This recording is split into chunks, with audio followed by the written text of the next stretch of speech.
Well, as most of you know, Clovice is a professional cellist and composer who composed his first symphony at the age of 17. He was a professor of computer music at UC Santa Barbara from 1978 to 1986.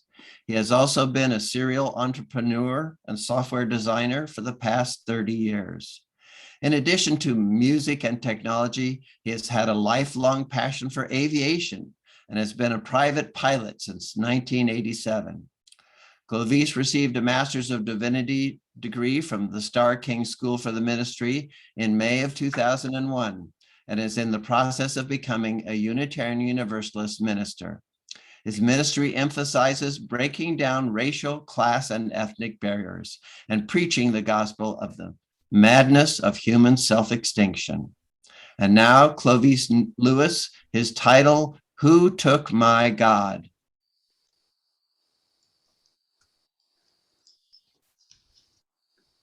When I was just a little lad, my father said, "Son, you see that universe, it's gone into the red.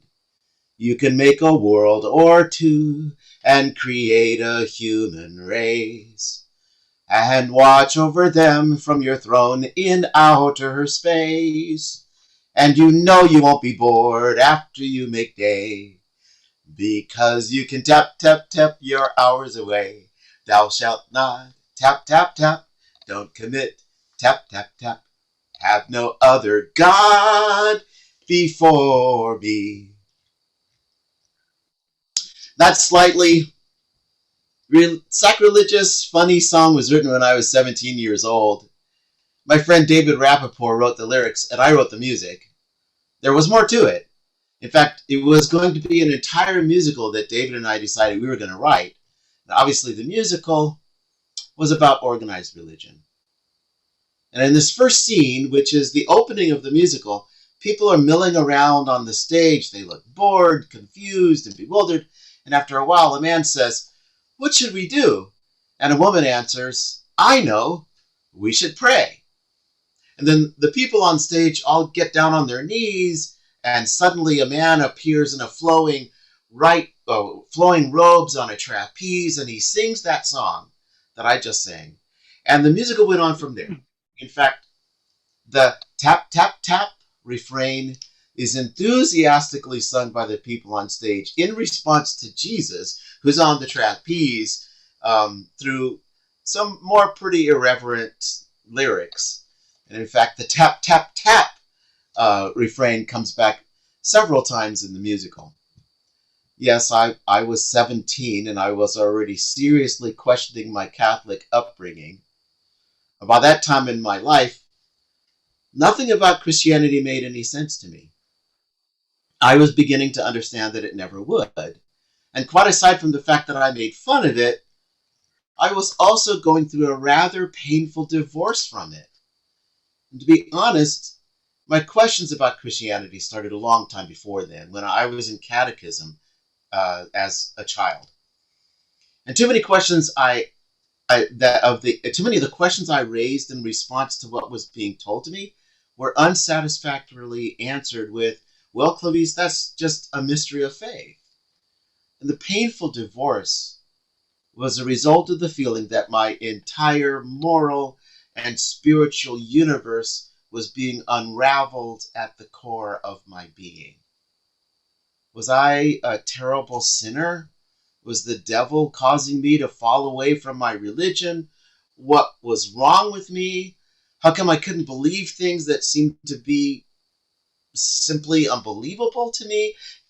Why don't I have enough faith to overcome my doubts like other people seem to be able to? These questions were all serious to me at the time. I was drifting far away from anything I knew about religion. And that growing distance made me feel isolated from other people. And it made me feel wrong. I didn't have any guidance through those waters I was trying to navigate. See, at that time I still believed in God. But I was slowly forming an opinion that whatever God existed had to be reasonable. Indeed, had to be much more reasonable than the God I was taught to fear. So fear of God was one of the first things to tumble away. It seemed to me that a reasonable God would not require me to be fearful of him. Why would the God that created all things in the universe need me to have any opinion of him, good or bad, fearful or praising, I thought. Why would he care? The concept of sin didn't seem reasonable to me, and it didn't make sense. It's not the definition of sin, which is to be in error or to cause offense, that bothered me. I understood that part. The thing that seemed unreasonable to me is that God would punish me for something that Adam and Eve did. One of the most uncomfortable questions I asked in catechism was, if my father committed a crime, would I have to spend the rest of my life in jail for what he did? The answer was always no, of course. And so you can guess what my next question was going to be that elicited the mystery of faith response when I would ask, well, then how come God condemns all of us for what they did? Of course, the whole issue of condemnation was another thing I found baffling. Why would God create me just to condemn me for what I say or think or do? Why even create me in the first place? So the answer Catechism offered was, we are created in the image of God, but unlike angels, who were created to serve God and glorify him, and who cannot sin, we were given free will.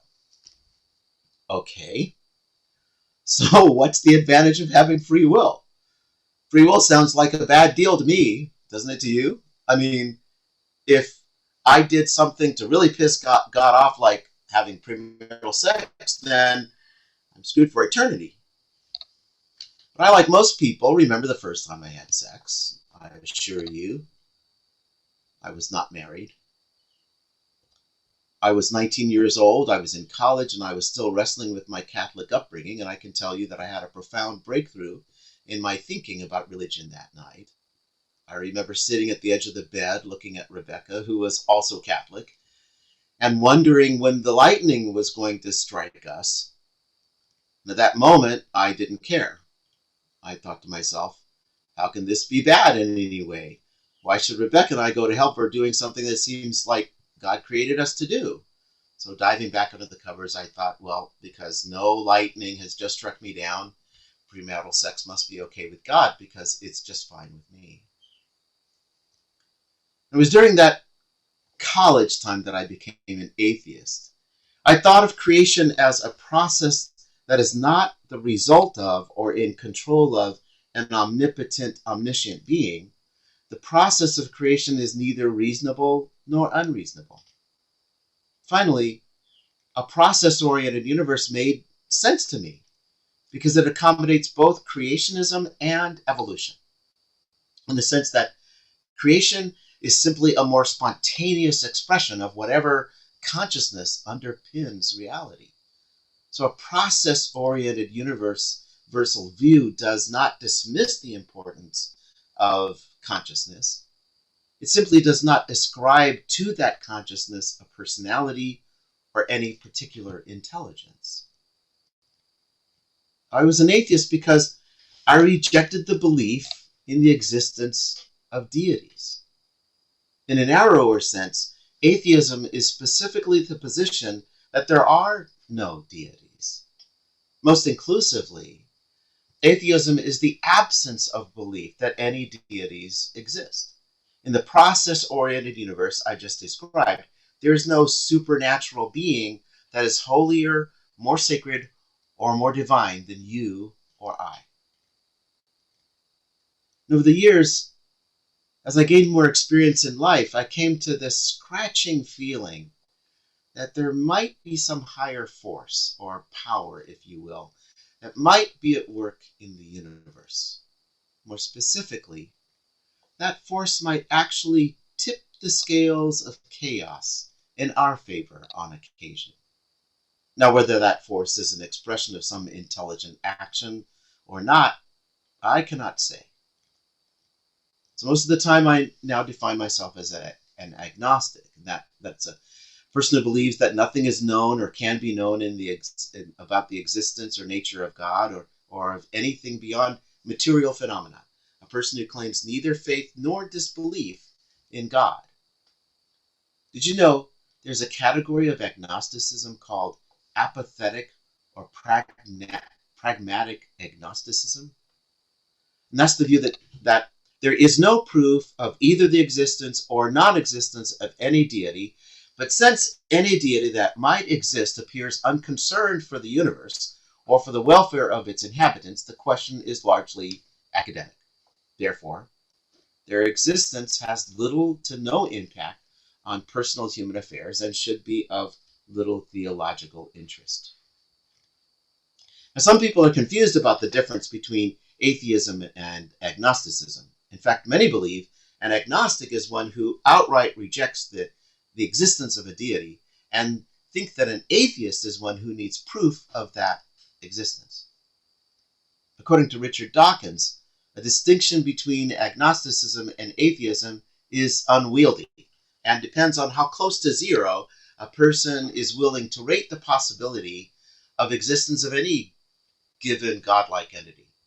About himself, Dawkins continues, "I am agnostic only to the extent that I am agnostic about fairies at the bottom of the garden." Dawkins also identifies two categories of agnostics: temporary agnostics in practice and permanent agnostics in principle. Dawkins considers temporary agnosticism an entirely reasonable position, but he views permanent agnosticism as fence-sitting intellectual cowardice, as he puts it. Now, some argue that faith is all that is needed to perceive the God that I can't find.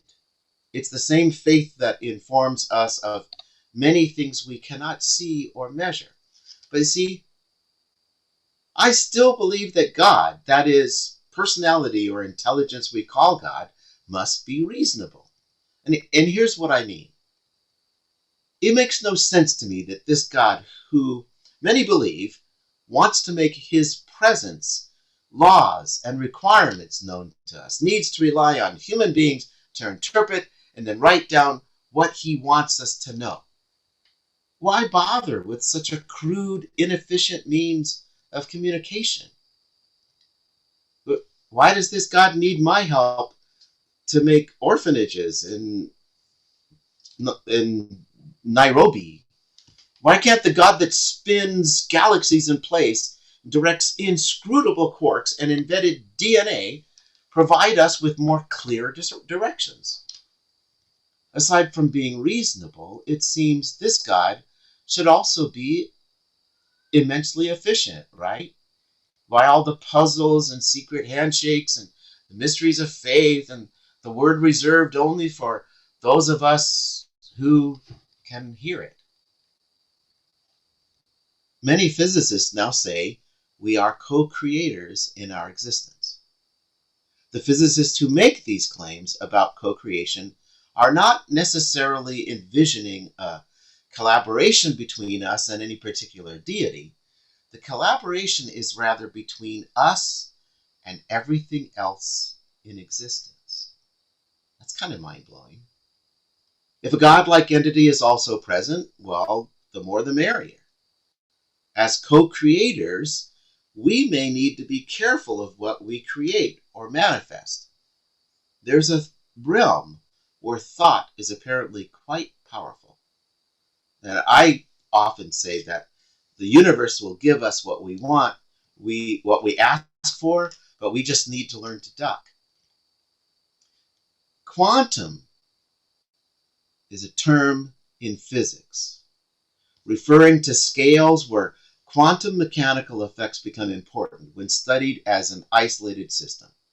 So I've heard this word quantum before. Typically, this means this isolated system, it's distances of 100 nanometers. Is it 10 to 7 power meters or less at a very low temperature? More precisely, it's where the action or angular momentum is quantized. Quantum mechanics, which provides a mathematical description of much of the behavior in interactions of energy and matter is a term, as I said, that many of us are familiar with. But most fundamental processes in molecular electronics, organic semiconductors also originate in the quantum realm, and they're described in quantum mechanical terms. Now, what makes quantum mechanics so difficult to understand is that everything about it goes against our everyday experiences and common sense. J.B.S. Halden marveled. Quantum theory is not only queerer than we suppose, it is queerer than we can suppose. Niels Bohr said, anyone not shocked by quantum mechanics has not understood it. There are some counterintuitive truths about quantum mechanics. I'll call them QM. So please bear in mind that everything I tell you that follows has been experimentally verified. QM tells us that an observation of one object can instantaneously influence the behavior of another greatly distant object, even if no physical force connects the two. QM tells us that observing an object in one place causes it to be there. It wasn't there before you observed it. If we observe an atom to be someplace, it was our looking that caused that atom to be there. QM tells us that an object can be in many places and many states at once. QM denies the existence of a physically real world independent of someone's observation of it. Let me say that again. QM denies the existence of a physically real world independent of someone's observations of it. So as to that last point, I read an article published in August of this year called "Why is No One Taught the One Concept in Quantum Physics Which Denies Reality?" by Chris Ferry. And he wrote, "You may be inclined to believe that when you observe something in the world, you are passively looking at it just the way it would have been had you not been there. But quantum contextuality rules this out. There's no way to define a reality that is independent of the way we choose to look at it." So as you can see, common sense and the quantum realm are radically opposite things. And if you're having trouble with all this quantum stuff, you're not alone. Einstein struggled with accepting quantum physics and its implications. He said, "I cannot seriously believe in quantum theory because physics should represent a reality in time and space and free from spooky actions at a distance." When Einstein spoke of spooky actions at a distance, he meant that two objects speeding away from each other at the speed of light are still instantaneously connected. Fiddle with one particle and the other particle is fiddled with exactly the same, even though no one is fiddling with them. The implications of the quantum realm scream for an encounter with human consciousness. Eugene Wigner declared, "It is not possible to formulate the laws of quantum mechanics in a fully consistent way without reference to the consciousness." That's important, the consciousness. All that said, many serious working professional physicists do not express a belief in all or part of the holistic nature of the universe. But as scientists, they tend to be, pardon the pun, agnostic about the whole issue. Furthermore, many physicists ignore the credible implication that objects in a physical world can actually be directed and influenced by human consciousness. Although all physicists utilize the mechanics and mathematics of the quantum realm, most refuse to acknowledge what is increasingly being called the consciousness enigma. So here's what I'm getting at. In this whole discussion of how to navigate in the waters between faith in God, agnosticism, atheism, it should be abundantly clear that if people living in biblical times knew what we now know about the nature of the universe and our places in it, their ideas about religion, and more specifically about God, would be totally different than what has been handed down to us.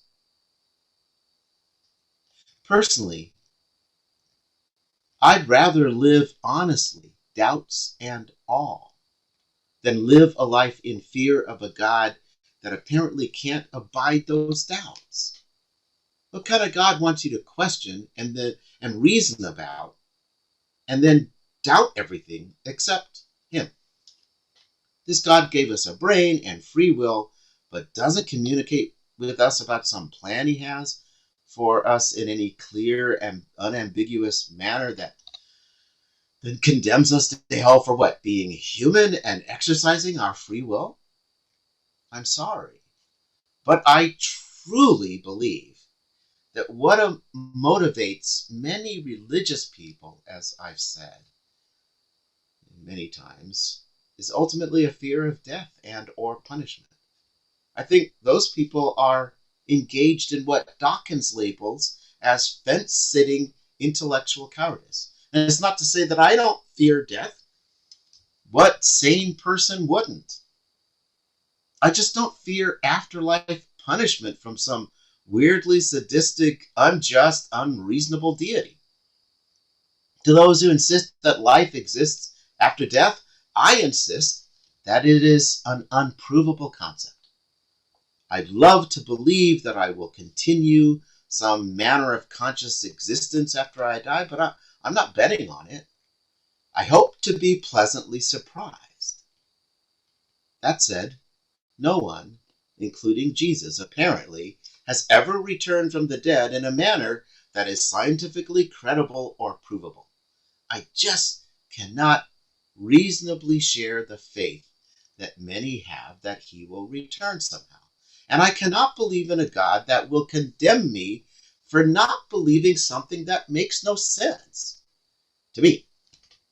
This is why I've coined a new description for myself. I am an agno-atheist. I do not believe in the existence of any deity, but I do not claim to know if a deity does or does not exist. So these days, I also define myself as a pantheist, meaning I really believe that everything is divine. I'll tell you this, though.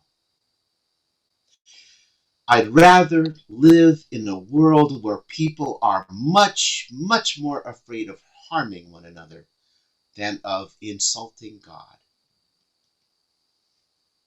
If I believe in a God, which I sometimes do, but most times don't, that God is reasonable, just, fair, doesn't come in 3 parts. She's dead sexy, delights in all of us just the way we are. She marvels at the interactions between what we think of as good and evil, reinitializes and reinvents us when we wear out or are killed in the simulation, and she has a wicked sense of humor. If that's not the God you believe in, then I invite you to make up one for yourself. But please don't fear the one some ancient people made up. In the worst case scenario, when I die, I think I will blink out of existence. But in the best case scenario, my God will meet me after I die, and she will ask me to dance. I will say, absolutely yes, but first, do you mind if I ask you a few questions? Namaste.